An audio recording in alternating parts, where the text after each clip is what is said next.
You've turned their pages, now hear their voices. Today we have Lindsey Richardson. Hello. Hello. I just keep staring at your books behind you, and they're so freaking pretty. Thank you. Thank you. I am a big art fan, and they are a source of pride and joy for me. I love them so much. You made your covers? No, I didn't make them. Let me clarify. I hired a very talented human artist who made these for me. I just really like art and appreciate it and really wanted something that looked like it would be a badass tattoo design. So that's what we ended up with, and I love them. 100% they're tattoo material. Yeah. I know where that one would go. Death Bane. Go right there. Yeah. Oh, Mm-hmm. that'd be good. Mm-hmm. It hurts too, so it's great. So dive into your series for us, please. Yeah, absolutely. So I like to say that God's Bane is like Throne of Glass meets adult Percy Jackson to the soundtrack of Florence and the Machine and Sleep Token. So it is dark, moody, vibey, lots of feminine rage, very epic fantasy. I would say that it is a little bit darker romantasy. The romance isn't the dark part, but the fantasy part is kind of dark. I'll give you the little rundown. So God's Bane is about a woman who is born into this position of power that she doesn't want. And frankly, nobody else really wants her to have it either. She has a really bad reputation because she has spent her entire life speaking out against the forced worship of these gods that she believes have cursed her with magic that she has to keep hidden. So the king dies mysteriously without an heir, and she is forced to travel across the country to participate in this vote to see who's going to be the next king. And along the way, she discovers that everything she thinks she knows about herself and about her gods has all been a lie. Mm, I need this series yesterday. Is it available on KU? It is. It is available everywhere. So it's on KU, it's in print, and then there's also a duet narrated audiobook that is out as well. Who? And it features the incredibly talented Jackie Pryor and Anthony Palmini as my main characters. Mm, I love that so much. And some feminine rage to go with it. Yes, please. Lots of feminine rage. Yes, for sure. Yeah, and so God's Bane is the first book in the series. Death's Bane is a novella that is designed to be read second. And book two is in the works. So it is going to be a duology. So just two books with a fun little snack sized novella in between. But book one doesn't end on a cliffhanger. So you won't throw it at the wall and hate me. It has a good, Oh, solid ending. But solving one problem a lot of times opens the door for all kinds of other really awful situations, which is where my characters find themselves in the start of book two. I don't know if I already want to crash out or not. Fair. I mean, all you authors seem to just throw things at us, and we're like, that came out of left field. Well, I am like a fangirl first and foremost, and I love the romantasy genre so much. And so I really wanted to write something that like paid homage to the genre and what I love about it. And so I'm suffering right along with you. Like also doing this to myself. Are you planning on writing more books as well? Or is this going to be like your one and done? Yeah, so I have another idea that I'm working with, definitely planning on writing more. I have a whole running little notebook full of first chapters of other stuff. So definitely more to come in the future. Mm. And we're just going to have to follow you on social medias to figure out what it is. Yes, yes, you will.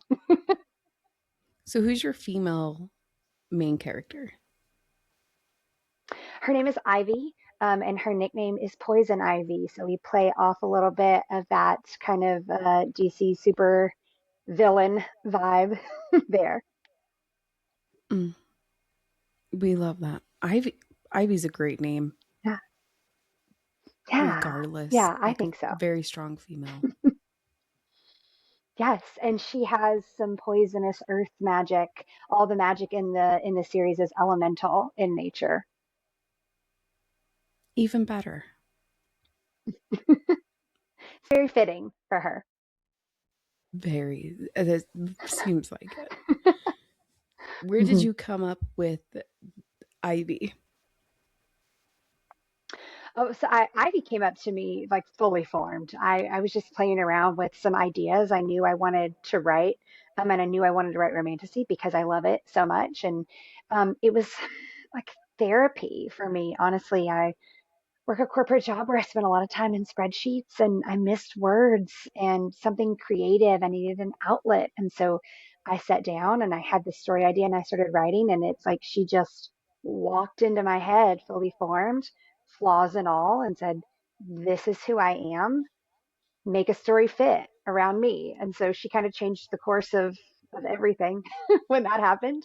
But you know, it's a chaos in my brain most of the time, and so it just worked, and it just kind of fell into place around her. I love that for you. That's fantastic. And Deathsbane is your novella. Yes, And how many pages is that? amen. Oh, it's pretty small. It's only about like 125 pages.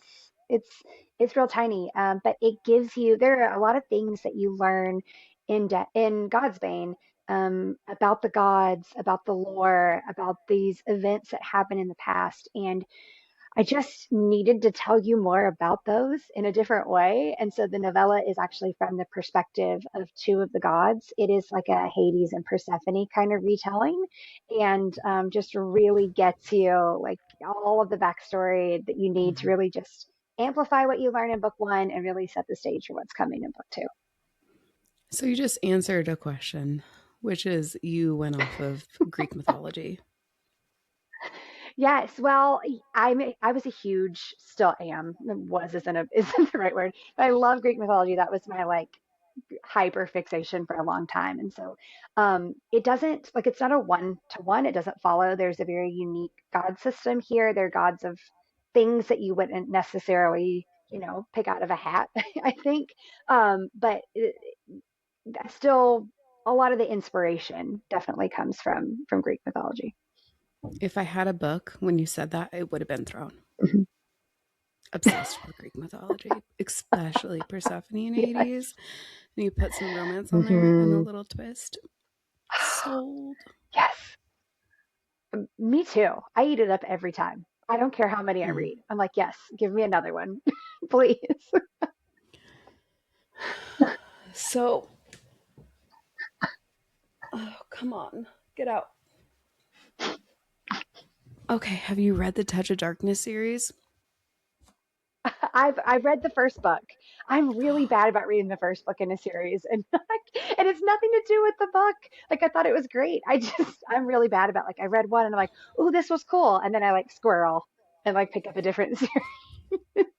That's relatable though. Like 100% relatable. Yeah. Hence why I'm reading Hmm. 10 different books at the same time. But I binged Hmm. Scarlet St. Clair's series because Yes. Persephone and Hades are life. Hmm. Yes. Hmm. Now I'm going to have to read God's Bane and Deathbane. Yes. I'm going to have it's a must Yes. now. It's a requirement. It is. Hmm. And they're not they're not named Persephone and Hades in your book, They are not. No. No, but you have the god of death and the goddess of light. which we all know that that's important. Hmm. I just Very need to read much. it now. Can we end the podcast so I can go read? Yeah. Let's go. I'm just kidding. I wouldn't do that to you.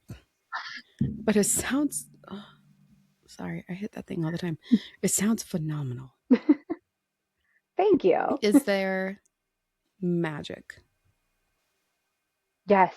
lots of magic. It is definitely based on the elements, especially in God's Bane. And then you'll see as we get more with the gods, they each have their own kind of unique power and rules that kind of go with that power. And so it will expand beyond elemental when we get into book two. Mm. And you're just wanting to keep this two books with a novella? Yes, that's the goal. That's what we're trying trying to do. Can we push for book three? No, I'm just kidding. I am such a fan of fantasy, and I really appreciate the authors who can spend multiple pages really like delving into like what a feast looks like, like what's and all of the extra rich world building and details that they get in that. But I like to do that in a little bit more of a concise fashion, so that hopefully you can still visualize everything that's happening and you see it. But I like to move quickly and fast pace. I had a reader that told me that reading God's Bane felt like they were like watching an action movie. Like they were just like constantly go, go, go the whole time. And you cover a lot of territory in a very short amount of time. And so for me, I just felt like if I make it 3 books or 4 books, that it just starts to get a lot of that fluff that I think is fantastic, but it just wasn't true to the way that I wanted to tell the story. But I'm finding as I'm eyeballs deep in drafting book two, that trying to put all of this into 2 books is a lot of work. So book two might be she might be pretty thick. I don't know. On the subject of fantasy books and fluff, Hmm. some Yeah. authors can do phenomenal. I'm not Hmm. trash talking on the fantasy, but I get what you're saying is or get I understand not wanting to put so many details in there because I think it gets lost Hmm. sometimes in fantasy books where there's too much detail and they're pointing out everything and it's so hard to visualize it in your head because you're visualizing it in the author's head, if Hmm. that makes sense. Yeah. So I'm glad that Yeah. you did It it does. that way. Yeah. And how many pages right now, off the top of your head, if you don't know it, that's fine, is book two? Um, I don't know how many pages, but I can tell you that I'm probably about a third of the way writing it, and it's already a lot. Girthy. So we'll see how much gets cut. We'll see how much gets cut in editing. Because when I look at how far I am in my outline and how far, like how many words I've written, I'm like, woof. We'll see. So you have a whole outline for it? Well, yes and no. So I think I'm not really a plotter or a pantser. I'm more of a pantser, but I like to do this thing that's like headlight plotting, where I know the ultimate end of where we're getting. But I have an action plan only for like as far as I can see in my headlights. And it kind of changes and evolves as we go. And so as long as we still get to that same end, it's how that we get there is what I kind of let my characters help decide, and I kind of pants my way through that. And I enjoy it. It's fun. It's like creative problem solving in the moment, and I feel like I get to be a little bit more authentic and let the characters speak to me. It does make editing a significantly like larger beast, but I like it. It's fun. So it's a loose outline, truly. I love being able to pick authors' brains where, you know, some of them will have it completely outlined Hmm. and it's all scheduled. And Okay. then some are just like, Hmm. we're gonna go with the flow and we're gonna see what happens. Like it's a Yeah. mystery. Yeah, I mean, I have ADHD, so my brain is all over the place, and my brain could never just like write it all out and stick to it exactly. And I have so much respect and admiration for the authors who can do that. I think that's incredible. It's just I can't. My brain is like, nope, we're not doing it.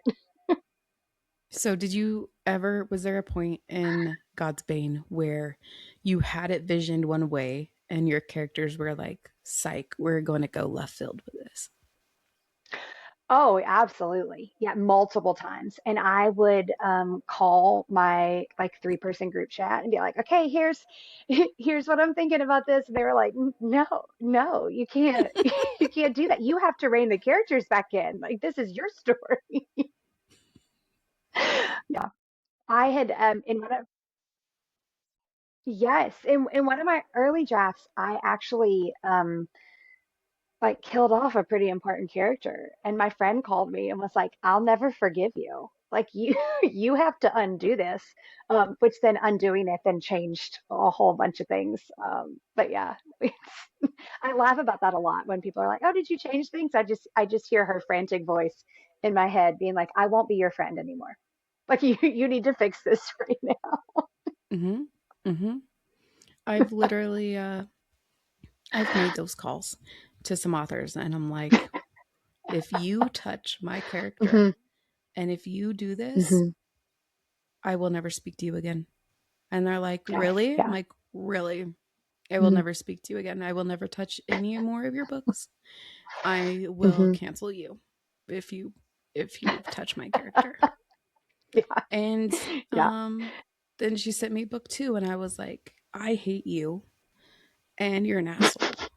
And she was like, hmm, you're welcome. And I was like, I can't talk to you for a few days. Don't call me. And it works. Reactions like that, I love them actually.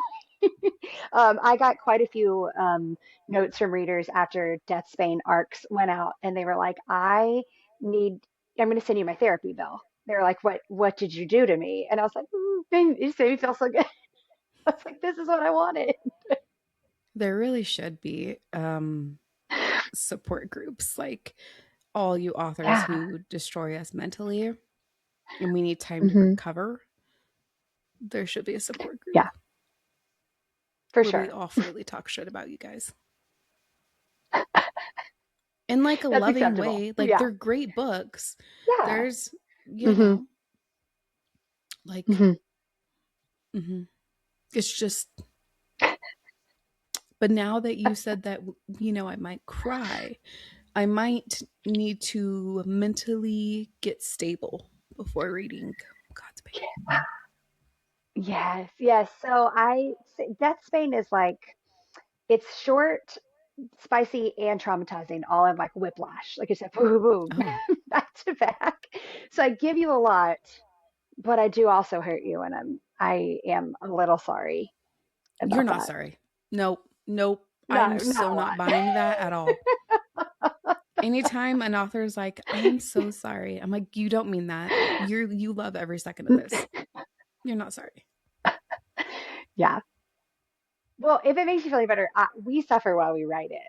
So Oh, I they know were you just like, do. we've come to terms with it. We've processed it by the time it gets to you. And they were like, ha ha ha. You're One of my welcome. Now you're in this with us. I love that group, but also like one of my authors was writing on live TikTok with a very sad song. Hmm. And I'm like, I swear, if you do what I think you're doing because of this song, Hmm. you're done. You're done. So I'm so glad that you guys suffer through it because she was also crying. Um, Hmm. so I mean, like Oh yeah. a part of me, and I think our viewers and listeners will understand that I'm glad you Hmm. guys are suffering because we need to share that. We can't suffer alone. Hmm. No. No. So is there like a specific order where you have to read God's Bane and then Death's Bane, or can they be read separately? Yes. So there is a specific order. So you should read Godsbane first because Deathsbane will actually spoil several big plot points in Godsbane. I did recently do an event where a reader came up to me and was raving about how great Deathsbane was, and they're like, "I can't wait to read Godsbane," and I was like, "Oh no."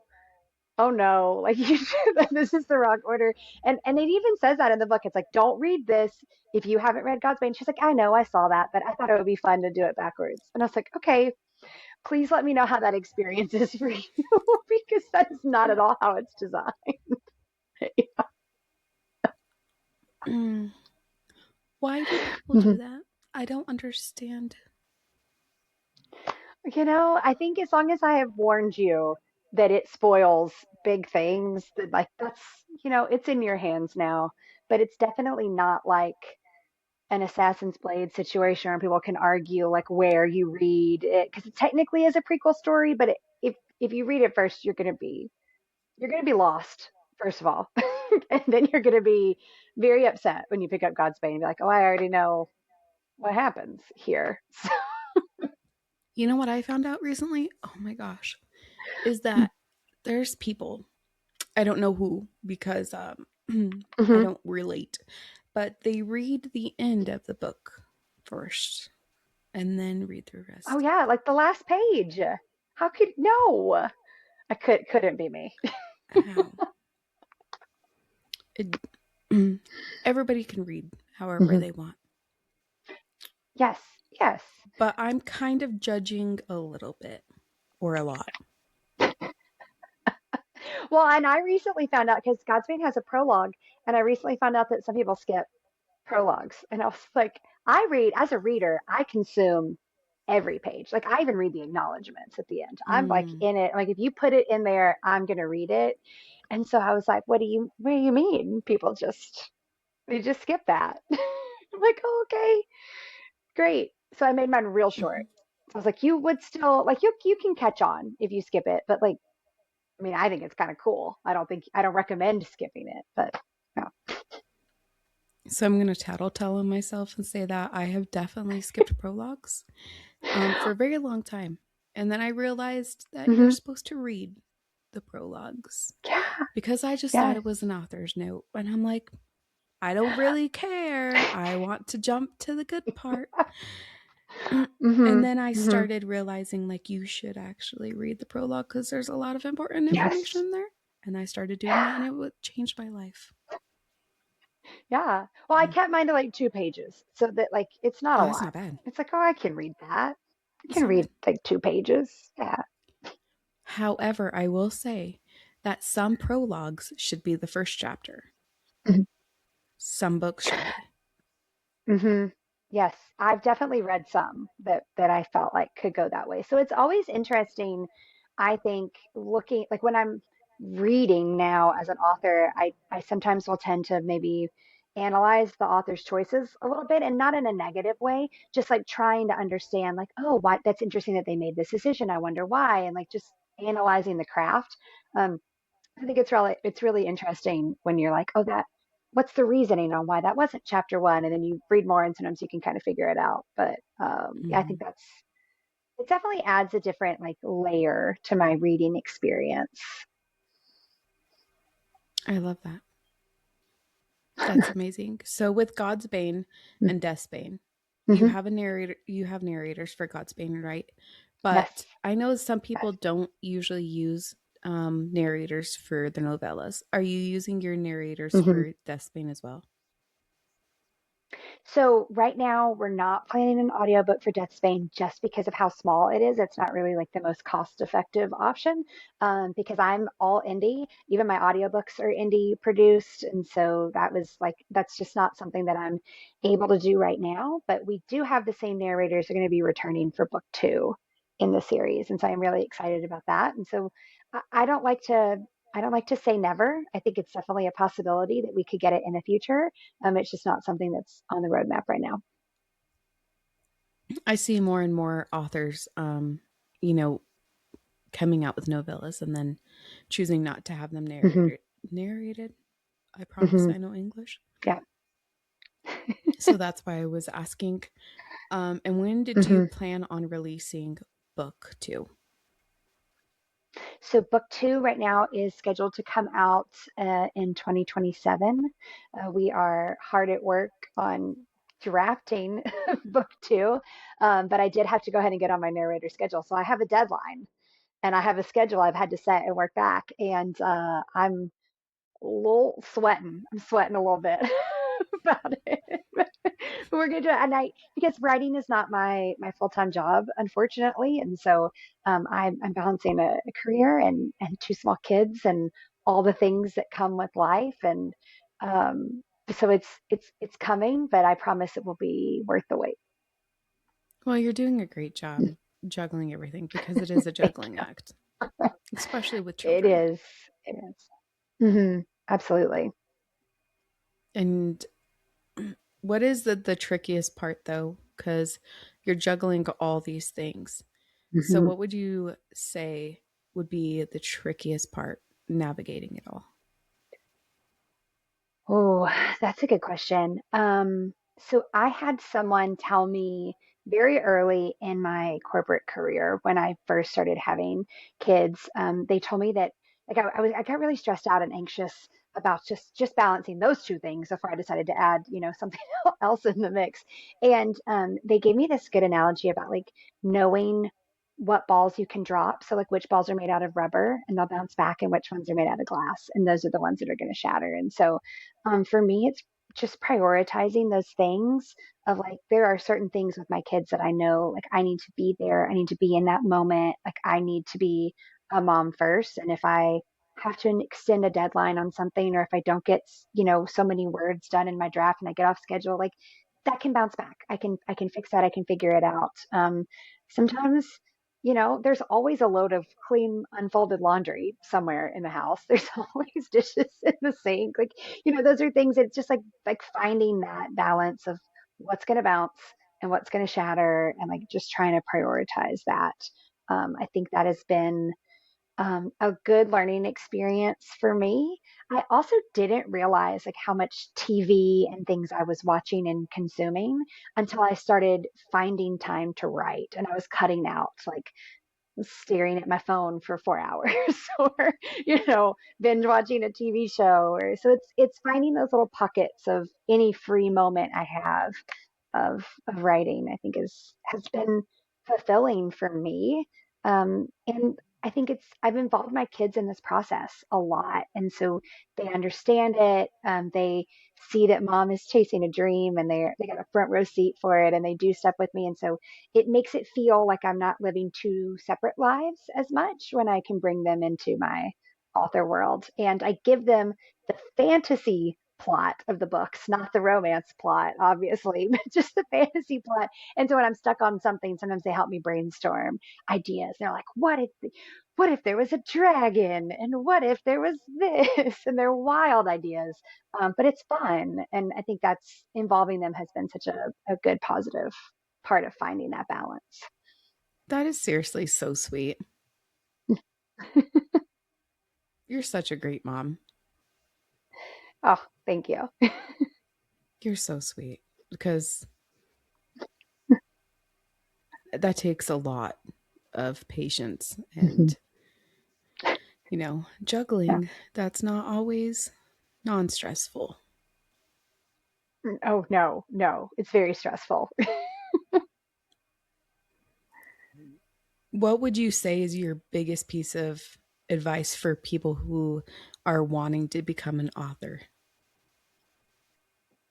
I think that you have to be delusional and have like a big, like in the best way possible, and just have this like all of the audacity, right? Like you got to bring it all to the table, especially if you are an indie author. Like I am a team of one for the most part. And so it's every day you have to get out there and believe in yourself and believe in your stories and find your readers. And, people aren't necessarily going to find you. You have to go out there and try to find them first. And um, I would say like foster relationships within your reader base, like before you ever really even have a book out there. Because once you make friends and genuine human connections with people, they want to support you and they want to cheer for you, and you also get really good friends out of the whole thing. So I would say like, yeah, dream big, shoot for the moon, but don't forget to like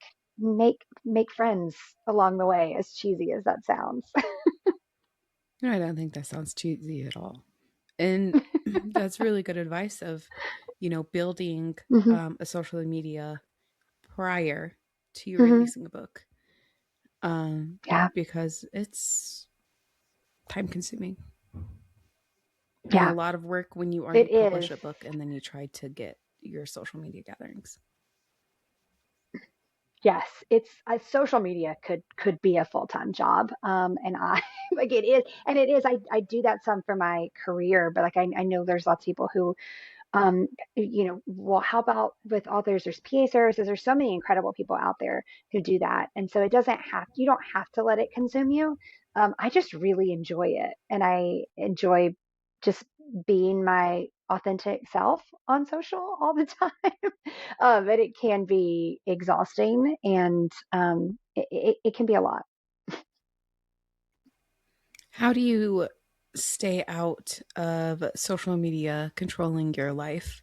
Because I know, like you said, it's a balancing act, right? Hmm. And Yeah. when you become an author or you start social media, Hmm. you can get lost in it and you can forget what's really Yes. important because you're trying to promote yourself. Hmm. So, what Hmm. what advice would you give there? Like, how do you keep yourself from losing yourself Yeah. completely to it? I think it's important to define what success looks like for you because I think it's very easy once you get on social media to watch everyone around you. I think it's social media is a highlight reel. Everybody's posting about their greatest achievements and their best moments, and people aren't always, showing you the struggles or the more difficult parts. And so, I like to keep a note in my phone of like really awesome things that have happened to me in what and I define that in a lot of different ways, but it could be a reader messaged me and they said that this line really touched them, or this I spoke with this person about this thing, and so I just keep a note of that. And so if I see myself start to slip into that comparison mindset, I will block the app for a little bit and I will go into my notes and just read those interactions or those things that have happened that made me feel so good. And I think it really is about protecting your peace and just finding, like, remembering that you are already enough. You're already more than enough, and that you don't need to be doing the comparison game. Definitely that you're so spot on with all of it because, let's show us the messy. Show Hmm. us what you're struggling with. Yeah. Hmm. I mean, it's relatable and real. Yeah.